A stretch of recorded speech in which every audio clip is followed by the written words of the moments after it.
سيئات أعمالنا من يهده الله فلا مضل له ومن يضلله فلا هادي له ونشهد أن لا إله إلا الله وأشهد أن محمدا عبده ورسوله أما بعد فإن خير الحديث كتاب الله وخير الهدي محمد صلى الله عليه وسلم وشر الأمور محدثاتها وكل محدثة بدعة وكل بدعة ضلالة وكل ضلالة في النار. أعوذ بالله السميع العليم من الشيطان الرجيم من همزه ونفخه ونفثه. بسم الله الرحمن الرحيم. يا أيها الناس اتقوا ربكم الذي خلقكم من نفس واحدة خلق منها زوجها وبث منهما رجالا كثيرا ونساء واتقوا الله الذي تساءلون به والأرحام إن الله كان عليكم رقيبا. يا أيها الذين آمنوا اتقوا الله حق تقاته ولا تموتن إلا وأنتم مسلمون. يا أيها الذين آمنوا اتقوا الله وقولوا قولا سديدا يصلح لكم أعمالكم ويغفر لكم ذنوبكم ومن يطع الله ورسوله فقد فاز فوزا عظيما. قال الله تعالى عز وجل يا أيها الذين آمنوا ادخلوا في السلم كافة ولا تتبعوا خطوات الشيطان إنه لكم عدو مبين. تمام قسم کی حمد و ثنا تعریف و کبریائی و بڑائی اللہ وحدہ لا شریک کے لیے لائق و بے ہے جس نے ہمیں اور آپ کو پیدا فرمایا. پیش بہا درود و سلام ہو تمام انبیاء علیہ الصلوۃ والسلام کی جماعت پر، بالخصوص میرے اور آپ کے آخری نبی سید المرسلین کونین کے تاجدار محمد رسول اللہ صلی اللہ علیہ وسلم پر. اللهم صل على محمد وعلى آل محمد كما صليت على إبراهيم وعلى آل إبراهيم إنك حميد مجيد. اللهم بارك على محمد وعلى آل محمد كما باركت على إبراهيم وعلى آل إبراهيم إنك حميد مجيد. قبل احترام بزرگوں جواب ساتھیوں اور پردہ سننے والے اسلامی ماں اور بہنوں، یہ اللہ کا احسان و فضل و کرم ہے کہ اس نے ہمیں اپنی بندگی کے لیے جمع فرمایا اور جمعہ کی اہمیت و فضیلت کو سمجھنے والے اور اس کی بجائی کے لیے جمع ہونے والوں نے شامل کیا. اس کا شکر ادا لانا چاہیے. آج کے ہمارے اس جمعہ کا عنوان ہے موجودہ دور میں جو میلاد ہے یہ اسلام نہیں ہے.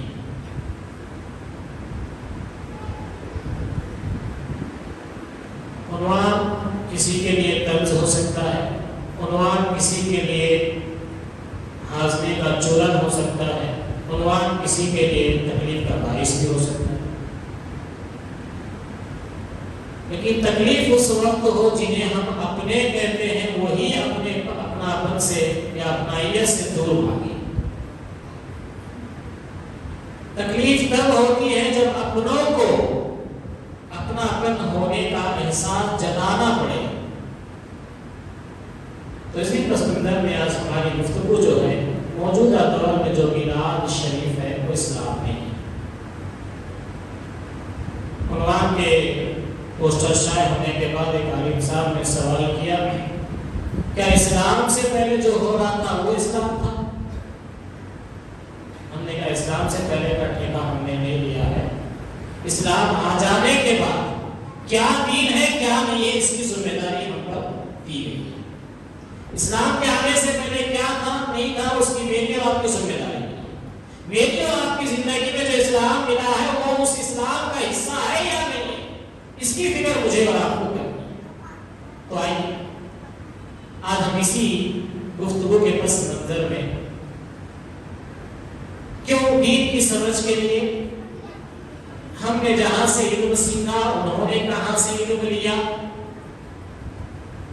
کیونکہ محدثین اور تابعین اور صحابہ کرام کے اقوال میں سے یہ بات واضح طور پر ہے کہ دیکھو تم دین جسے اسلام سیکھ رہے ہو، دین کو ہو تو شاید یہ سمجھ لیں میں کہہ رہا ہوں اسلام، کیونکہ ہر آدمی دینداری ہے کہتا ہے لیکن اس کا دین عمل میں الگ نظر آتا ہے. لیکن دین اسلام ہی ہے. ان الدین عند اللہ الاسلام. اللہ کے یہاں دین جو ہے وہ صرف اسلام ہے. اسی لیے جب بھی دین کا لفظ استعمال کر کے میں کہوں تو آپ سمجھ لیں کہ میں اسلام کی بات کر رہا ہوں, کسی اور دین کی بات نہیں کر رہا ہوں. تو موجودہ دور کے ان حالات میں جو مسلمانوں نے اپنے دین سے دوری اختیار کر کے رسم و رواج کو اپنا دین بنا لیا ہے, یہ ایک بہت بڑا المیہ ہے.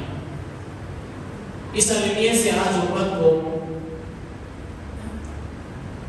آگاہ کرنا, امت کو اپنے ان اعمال کو قرآن و حدیث کے چھنی میں ڈال کر چھان کر اور ایک کر الگ کر کے اناج الگ کر کے بتانا, یہ موجودہ دور کے علماء کے لیے ایک سخت آزمائش کا مرحلہ ہے. کیوں؟ اس لیے کہ موجودہ دور کے اندر یہ عادت و فطرت بن گئی ہے کہ اہل توحید جب کوئی عقائد اور منہج کی بات پر کچھ گفتگو کریں گے تو اس کے کچھ جملے کاٹ چھانٹ کر عوام میں عام کر دیے جاتے ہیں. عوام میں یہ کہہ دیا جاتا ہے کہ دیکھو یہ ان جملوں کے حامل ہے, ان کے عقائد یہ ہے, ان کے طریقے یہ ہے, لہذا یہ گستاخ. آج امت مسلمہ کی بربادی کا ایک سبب یہی ہوا کہ عقائد اور منہج کے علماء جب توحید اور کتاب و سنت کی روشنی میں جب عبادات کے معاملات کو امت کے سامنے پیش کیا تو اس میں خبیث النفس لوگوں نے یا پھر منافقت کی فطرت رکھنے والے لوگوں نے دین کو ٹکڑے ٹکڑے کر کے اپنی مرضی کے مطلب کے جملے نکال کر امت کے اندر فتنے اور فساد ڈالا, اختلاف پیدا کیا. آئیے اللہ رب العالمین اسی پس منظر میں جو باتیں مجھے اور آپ کو شریعت اسلامیہ کے علم برداروں نے ہر دور میں آگاہ کرتے آئے ہیں, تو انہیں کی روشنی میں آج اپنی گفتگو آپ کے سامنے رکھ رہا ہوں. جب عنوان میرا ہے کہ موجودہ میلاد شریف اسلام نہیں ہے, تو سوال آپ کی جانب سے ہے, وہی سوالات میں آپ کے سامنے دوہرا رہا ہوں. موجودہ میلاد شریف کیوں اسلام نہیں ہے؟ اس لیے کہ جو موجودہ دور کے اندر میلاد کے نام پر جو کارنامے انجام دیے جا رہے ہیں, جیسے گزشتہ جمعہ میں شاید آپ میں سے کسی نے یاد رکھا ہو کہ میں نے درود کی اہمیت میں وہ باتیں بتلائی تھی کہ نبی کریم صلی اللہ علیہ وسلم پر درود و سلام پڑھنے والا نماز میں ہوتا ہے ایمان والا. ایمان والوں کی کیفیت یہ ہے کہ وہ نماز کی حالت میں اپنے نبی پر درود و سلام پڑھتے ہیں, بازاروں میں روڈوں پہ نہیں بلکہ نماز کے باہر نہیں بلکہ نماز ہی کی حالت میں پڑھتے ہیں. تو اس معاملے میں واضح طور پر یہ بات کتاب و سنت سے مجھے ملتی ہے, آپ کو ملتی ہے کہ یہ جو حالات ہمارے یہاں آج پیدا ہوئے ہیں یہ اسلام کا حصہ نہیں ہے. کیوں؟ یہ بات اگر میں کہتا تو ہو سکتا کہ آپ میں سے کسی کو اعتراض ہوتا. کیا اللہ تعالیٰ نے نبی کریم صلی اللہ علیہ وسلم کو میلاد منانے کا قرآن میں واضح طور پر حکم دیا؟ اگر ہے تو کس آیت میں؟ یہ سوالات کو ذہن میں رکھ کر لے جائیں, اپنے آپ سے کریں. کوئی کر رہا ہے منا رہا ہے اس سے میرا گلا شکوہ نہیں ہے, بس اسے بتا رہا ہوں کہ تو جس دین کا پیروکار ہے تیرا دین اسلام نہیں.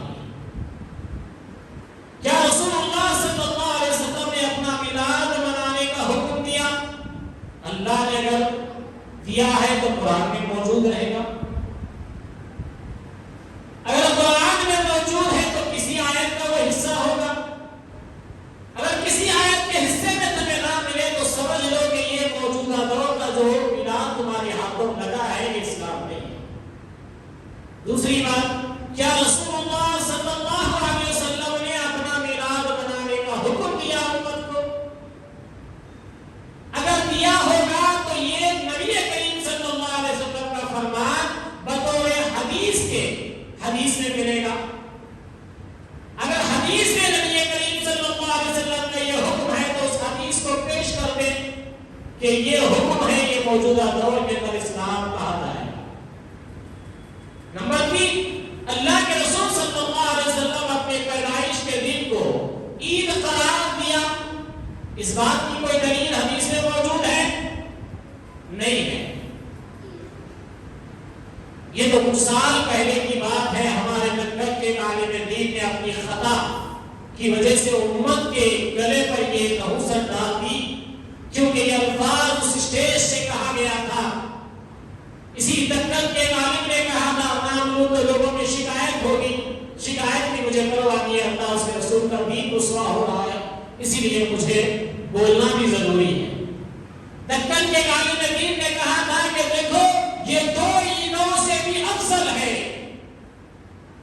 ابھی وہ اللہ کا بندہ زندہ ہے جس نے جا کر اسٹیج پہ کہا تھا بچپن سے ہم دو ہی عیدوں کا ذکر اسلام میں سنتے آئے، مولانا آپ نے یہ تیسری عید کے بارے میں یہ جملہ کہا ہے، یہ کیا دلیل ہے؟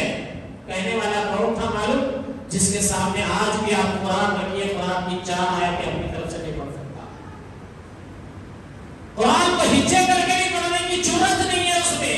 ایسے علم والا جب اللہ رب العالمین کسی سے توحید کی حفاظت کرتا ہے، اسلام کی حفاظت کرتا ہے، تو بے جانوں کو زبان دے دیتا ہے۔ وہ انگوٹھا چھاپ آدمی ایک علاقے کا لیڈر تھا، اس نے اسٹیج پہ پوچھ لیا مولانا کہاں ہے؟ دوسرے دن اخبار میں ان کو تردیدی بیان دینا پڑا، معذرت خواہی کرنا پڑا۔ منشی پر اعتماد کے 2 اخباروں کے اندر انہوں نے معذرت خواہی کرتے ہوئے کہا کہ یہ جملہ مجھ سے سہو ہو گیا ہے۔ اب وہ غریب دوسرے دن اخبار پڑھا، سہو کس کو کہتے ہیں نہیں معلوم، وہ بھی سوال مجھ سے کرتا ہے۔ مولانا کل ہم نے ان سے یہ سوال کے بارے میں پوچھا تھا تو انہوں نے آج اخبار میں اس کا معافی نامہ دیا ہے، اس میں لکھا ہے، آدمی نے مجھے پڑھ کر سنایا، وہ کہہ رہے ہیں کہ مجھ سے سہو ہو گیا ہے۔ تو سہو کا کیا مطلب ہے؟ کیونکہ ایک نہ پڑھے لکھے آدمی کو سہو کا مطلب روٹی معلوم ہے، سہو کی روٹی معلوم ہے، تو سہو سے مراد مجھ سے غلطی ہو گئی ہے انہوں نے کہا، لیکن وہ غلطی کو آج امت اپنا کر اپنی دنیا اور آخرت برباد کر رہی ہے۔ آئیے اللہ کے نبی صلی اللہ علیہ وسلم نے اگر حکم دیا ہے اس بات کا تو وہ حدیث میں موجود ہے۔ رسول اللہ صلی اللہ علیہ وسلم نے اپنے میلاد منانے کی کیا سنتیں بیان کی ہے؟ کیوں؟ نبی نے جب کوئی دین کی یا عبادت کی یا عید کا حکم دیا ہے تو کئی سنتیں ہیں۔ ہم رمضان آتے ہی رمضان کے فضائل بیان کرتے ہیں آپ کے سامنے، بقرعید آتے ہی قربانی کے مسائل بیان کرتے ہیں، تو کسی مولوی کو دیکھا آج تک آپ نے میلاد کے مسائل بیان کرتے ہوئے؟ تو پتہ چلا کہ یہ اسلام کی پیداوار نہیں، یہ اسلام کی دین نہیں ہے، یہ ہمارے پیٹ باقی پیٹ کے مولویوں کا ایجاد کرتا ہے، اسی لیے اس میں نہ سنت ہے نہ واجب ہے نہ کوئی فرض ہے۔ تو رسول اللہ صلی اللہ علیہ وسلم نے اپنے میلاد بنانے کی کیا سنتیں بیان کی ہے اور وہ سنت کی کس کتاب میں موجود ہے؟ ہوگی نا، احادیثی کتابیں باب ہوتے ہیں، کتاب الصلاۃ کا باب ہوتا ہے، کتاب المسائل کا باب ہوتا ہے، اس طرح کا وہ سنت ہے تو کس سنت کی کتاب کے اندر لکھا ہوا ہے؟ یا پھر صحابہ کرام رضوان اللہ علیہم اجمعین نے میلاد کا جلوس پیدل نکالے تھے یا گھوڑوں پہ نکالے تھے؟ سوال ہونی چاہیے نا، سنت پہ عمل ہونا ہو تو جیسے ہم کہتے ہیں کہ عیدگاہ کے جگہ کوئی آدمی جا رہا ہے تو بھائی ایک راستے سے جائے اور آپ اور دوسرے راستے سے آئے۔ اب وہاں پر فہم کے لوگوں نے یہ بھی کہہ دیا ارے نہیں جی روڈیج بدلنا، کہ ان کے ذہن میں وہ بات ہے کہ انہوں نے کہا کہ مقصد اسلام کا وہ نہیں ہے، آپ جاتے ہیں تو جانے کا ایک راستہ ہوتا ہے، آنے کا ایک راستہ لیفٹ ہوتا ہے، ایک ہی راستے میں 2 راستے بن جاتے ہیں، ضروری نہیں ہے کہ اس کے لیے آپ سڑک ہی چھوڑ کر والا کو گول پھر کے آئیے، ایسا شریعت کا حکم نہیں ہے۔ شریعت کے اندر حکمتیں ہیں، شریعت سنتیں جب بیان کرتا ہے، اسلام جب تعلیمات دیتا ہے تو آپ کو کسی معاملے میں آپ کو ادھورا نہیں چھوڑتا، بلکہ اللہ اس کے رسول کی تعلیمات واضح ہیں۔ تو کیا نبی کریم صلی اللہ علیہ وسلم کے میلاد کے دن مدینے میں لوگ خاص طور پر کھانا بنانے اور لوگوں کو کھلانے کا اہتمام کیا کرتے تھے؟ کیا اس دن کیک بھی کاٹتے تھے؟ یہ سوالات ہیں، یہ موجودہ دور کا میلاد اسلام کیوں نہیں ہے، اس کے یہ سوالات ہیں۔ ان سوالات کے جواب آپ کو جس دن مل جائیں آپ کے اندر عقیدہ درست ہو جائے گا انشاءاللہ۔ اللہ کے نبی صلی اللہ علیہ وسلم کیا صحابہ کرام میلاد کے جلوس میں شامل نہ ہو سکتے؟ ان پر تنقید بھی کی جاتی تھی۔ کیا صحابہ کرام کے دور میں ایسا نہیں ہوا ہوگا، کوئی کام میں مصروف مصروف تھے ہوں گے, میلاد میں نہیں گئے ہوں گے, تو ان کے نہ جانے کی وجہ سے ان کو وہاں بھی نہ بھی بد مذہب, بے دین, بد دین اس طرح کے الفاظ دیے گئے ہوں گے. اگر دیے گئے ہوں گے تو کس کتاب میں موجود ہیں, کہاں پر ہیں؟ اور کیا نبی کریم صلی اللہ علیہ وسلم کی وفات کے بعد خلفائے راشدین اور ان کے بعد دیگر صحابہ کرام رسول اللہ صلی اللہ علیہ وسلم کی پیدائش کے دن کو مناتے تھے؟ میلاد نبی کریم صلی اللہ علیہ وسلم کے منانے کا شریعت میں کیا اجر و ثواب بیان کیا گیا ہے؟ کیوں؟ دین اسلام کا ایک اصول ہے, بندہ ایک نماز مسجد میں آ کر باجماعت ادا کرتا ہے اسے 25 سے 72 درجے تک ثواب ملتا ہے. تو اس میلاد کے منانے میں کیا ثواب ہے؟ اس جلوس کے نکلنے میں کتنا ثواب ہے؟ کتنے نیکیاں ملی ہوئی؟ جیسا گزشتہ جمعہ میں آپ نے سنا, درود ابراہیم کا بندہ ایک مرتبہ زبان سے ادا کرتا ہے, اس کے لیے 10 رحمتیں نازل ہوتی ہے, 10 گناہ مٹائے جاتے ہیں, 10 نیکیاں اس کو دی جاتی ہے, اس کے 10 درجات بلند کیے جاتے ہیں. تو میلاد کے منانے میں کیا کیا ہے؟ اس کی فہرست ہے تو کون سی کتاب میں ہے؟ اس کے فضائل کہاں پر بیان ہوئے ہیں؟ چلیے آخر میں اگر ان سب سوالوں کا جواب نہ ملے تو اللہ رب العالمین سے ڈر جائیے, کہیں رسول اللہ صلی اللہ علیہ وسلم کی پیدائش کے دن کو منانا شریعت سازی ہو گئی. کیوں؟ ان الدین عند اللہ الاسلام, اللہ نے جب دین اسلام کو اپنے لیے پسند کر لیا, الدین اکملت لکم دینکم واتممت علیکم ورضیت لکم الاسلام دینا, اللہ اپنے دین کو مکمل کر دیا, اللہ نے اپنے دین سے راضی ہونے کا اعلان کر دیا اور اس دین کو اسلام کہا, اور اسلام کے علاوہ ہم کوئی دین پسند بھی نہیں کریں گے کہا, قبول بھی نہیں کریں گے کہا. اب یہ اسلام مکمل ہے تو اس میں یہ سارے فضائل کہاں ملیں گے؟ اگر نہیں ملیں گے تو پھر اللہ سے ڈر جائے, کیونکہ سورہ اعراف کی آیت نمبر 3 کہہ رہی ہے, کیا کہہ رہے ہیں؟ اتبعوا ما انزل الیکم من ربکم ولا تتبعوا من دونہ اولیاء قلیلا ما تذکرون. تم لوگ اس کی اتباع کرو جو تمہارے رب کی طرف سے آئی ہے, اور اللہ تعالیٰ کو چھوڑ کر من گھڑت سرپرستوں کی اتباع مت کرو. تم لوگ بہت ہی کم نصیحت پکڑتے ہو. آئیے اس آیت کریمہ کے پس منظر میں آج ہمارے سوال کا مکمل جواب یہی ہے کہ اللہ رب العالمین نے حکم دیا تم لوگ اس کی اتباع کرو جو تمہارے رب کی طرف سے آئی ہے, اور جو اللہ تعالیٰ کو چھوڑ کر من گھڑت سرپرستوں کو. اللہ تعالیٰ کی طرف سے کیا کیا آئی ہے؟ اللہ تعالیٰ کی طرف سے کتاب آئی ہے, قرآن آئی ہے, صحیفے آئے ہیں, وحی کی شکل میں قرآن آیا ہے. اور اسی طرح اللہ کے نبی نے فرمایا مجھے جس طرح قرآن دیا گیا ہے اسی کے مثل مجھے حدیث بھی دی گئی ہے. تو قرآن اور حدیث یہ دو اللہ کی طرف سے عطا کردہ چیزیں ہیں. اللہ رب العالمین اپنے نبی کو مخاطب ہو کر کہہ رہا ہے, اے نبی آپ ان سے کہہ دیجئے کہ یہ اللہ کی جانب سے جو چیز نازل ہوئی ہے وہ اس کی اتباع کریں, اور جو اللہ کو چھوڑ کر من گھڑت سرپرستوں کی اتباع مت کرو. تم لوگ بہت ہی کم نصیحت پکڑتے ہو. اللہ رب العالمین خود بیان کر رہا ہے, کہہ رہا ہے تم لوگ بہت کم نصیحت پکڑنے والے ہو. آج ہم کیا کہہ رہے ہیں جواب میں شاید کے؟ اللہ نے یہ پورے ہدایت یافتہ ہیں, وہ تھوڑے مٹھی پر ہے, گمراہ ہیں, وہاں بھی ہے, نہ بھی ہے. یہ لوگ نصیحت نہیں پکڑے گئے, یہ لوگ دیندار نہیں ہے, ان کا ایمان نہیں ہے, یہ نبی کے گستاخ ہیں. یہ ہمارا جواب ایسا ہے.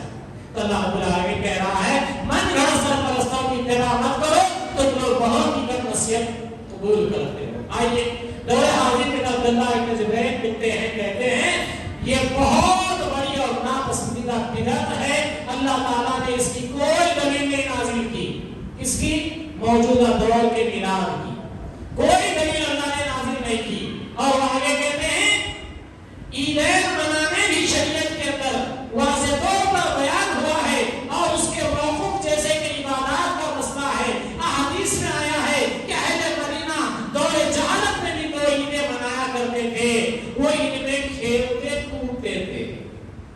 دور جہالت میں بھی اسلام اسلام کے مکمل ہونے سے پہلے بھی لوگ دو عید مناتے تھے، لیکن ان کی عیدیں کیا تھی؟ ناچنا گانا، خوشیاں منانے کے نام پر عیش و عشرت کرنا، یہ ان کی عیدیں تھی۔ تو اسلام نے کہا ان کی دو عیدیں برقرار رکھی گئی، لیکن دو عیدوں کے اندر ان کے لیے عبادت کے احکام بیان کر دیے گئے۔ شریعت سے پہلے احکام نہیں بتائے گئے تھے، عید کے دن تمہیں کیا کرنا ہے، عید کے دن کتنی عبادت کرنی ہے، عید کے دن کیا کام تمہیں انجام دینے ہیں، یہ نہیں بتائے گئے تھے۔ تو وہ کہتے ہیں دور جہالت میں دو عیدیں منایا کرتے تھے اور ان میں کھیلتے کودتے تھے لوگ، تو اور خوشیاں مناتے تھے۔ تو اللہ تعالیٰ نے ان کو ان کے بدلے میں دو شرعی عیدیں عنایت فرمائی، کیونکہ شریعت میں یوم پیدائش یا عید میلاد کا کوئی اصل نہیں ہے۔ حضرت آدم سے لے کر قیامت کی صبح تک انسانی فطرت میں اس بات کا وجود ہے، انسانی فطرت میں یہ بات پائی جاتی ہے، مجھے اگر اولاد ہو تو میں خوش ہوں گا، میرے باپ کو اگر یہ محسوس ہو کہ مجھے پوتا ہوا ہے اسے خبر ملے تو وہ بھی خوش ہوں گے۔ تو یہ کسی ایک خاص مسلمان طبقے کی بات نہیں ہے، یہ غیروں میں بھی ہے، غیروں میں ہی نہیں بلکہ بعض محققین نے یہاں تک لکھا جانور بھی خوش ہوتے ہیں۔ دیکھیں آپ نے بکریوں کو آپ نے دیکھا اپنے گھروں میں، بچہ ڈال کر بکری بڑی بے تحاشا اپنے پیروں کو نچاتے ہوئے بچے کو چومتی چاہتی ہے، وہ بھی اپنی خوشی کی اظہار کرتی ہے۔ اس شریعت اسلامیہ نے یہ انسانی فطرت کا حصہ رکھا ہے، اس کو شریعت کا حصہ نہیں بنایا ہے۔ اسی لیے شریعت اسلامیہ میں پیدائش کے دن اگر کوئی خوش ہوتا ہے تو خوش ہونے پر بھی شریعت نے پابندی لگائی۔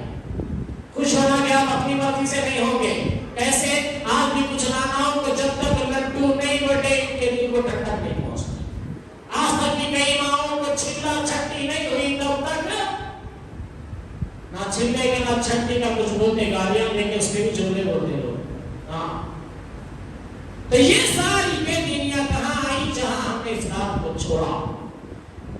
تو وہ کہتے ہیں کہ عنایت فرمانے میں شریعت نے دو عیدیں جب دی ہے تو ان عیدوں کے مسائل بھی بیان کیے، اور صحابہ کرام یا سلف صالحین میں سے کسی نے ایسا کام کیا ہے تو ان کا بنایا یا ان میں حاضر ہونا یا ان کی حوصلہ افزائی کرنا اور ان لوگوں کو مبارکباد دینا یا اس طرح کے کام جائز ہیں یا نہیں ہے، لوگ اکثر سوال کرتے ہیں، کیونکہ اس طرح ان لوگوں کے ایک غلط کام کی تائید معاونیت ہوتی ہے، ان کا مدد کرنا ہوتا ہے، لہذا ایسا کام کرنا شریعت میں جائز نہیں ہے۔ کیوں؟ اللہ رب العالمین نے واضح طور پر فرمایا وَتَعَاوَنُوا عَلَى الْبِرِّ وَالتَّقْوَىٰ وَلَا تَعَاوَنُوا عَلَى الْإِثْمِ وَالْعُدْوَانِ کہ اے لوگوں تم آپس میں ایک دوسرے کے تعاون کرو نیکی اور بھلائی کے کام میں، گناہ اور معصیت کے کام میں ایک دوسرے کی مدد نہ کرو۔ تو مسلمان کا ہر عمل نیکی اور بھلائی کے کام میں ایک دوسرے کی مدد کرنے کا ہوگا، نہ کہ ناچنے، فضول خرچی یا اس طرح کے کسی کام میں اس کی مدد ہو سکتی ہے۔ امام البانی رحمہ اللہ سے ان کا قول نقل کرتے فرماتے ہیں بہت سے لوگ علم میلاد النبی کی مجلسوں کو غنیمت جانتے ہیں اور ان میں شریک ہوتے ہیں، تقریریں وغیرہ کرتے ہیں، حتیٰ کہ بعض سلفی حضرات بھی اس سوچ کے تحت ان میں شریک ہوتے ہیں، مگر ہم اسے جائز نہیں سمجھتے ہیں، کیونکہ اس طرح سے انسان ایک غیر شرعی عید میں شریک ہوتا ہے۔ بہت سے لوگ ہوتے نہیں مولوی صاحب مجبوری ہے، لیڈر ہے اس لیے جانا پڑتا، نہیں مولوی صاحب ہم بستی کے بڑے ہیں لوگ بلاتے جانا پڑتا۔ ہمارے اسلاف کہتے ہیں اس طرح کی رواداریاں بے جا پرستش، بے جا لوگوں کی طرفداریوں کی وجہ سے دین اسلام کو مجروح کرنے کے لیے ایسی محفلوں میں کوئی شریک ہونا ہے تو اس کا شریک ہونا جائز نہیں ہے۔ آئیے شیخ ابن باز رحمۃ اللہ علیہ فرماتے ہیں یہ بات طے شدہ ہے کہ نبی کریم صلی اللہ علیہ وسلم نے اپنی حیات مبارکہ میں نہ تو خود یوم میلاد منایا ہے اور نہ ہی اس کا حکم دیا ہے۔ اسی طرح خلفائے راشدین اور جملہ صحابہ کرام رضوان اللہ تعالی علیہم اجمعین کا بھی یہی اہتمام رہا، کیونکہ جب اللہ کے نبی نے اس کا حکم نہیں دیا ہے صحابہ کرام نے نہ اس کے اوپر حکم دیا نہ ہی کوئی اہتمام کیا، حالانکہ وہ لوگ آپ صلی اللہ علیہ وسلم کی سنت میں سب سے زیادہ بڑے عالم تھے۔ نبی کی سنتوں کو کون جانتے بھائی؟ صحابہ کرام نا، نبی کی سنتوں کو سب سے زیادہ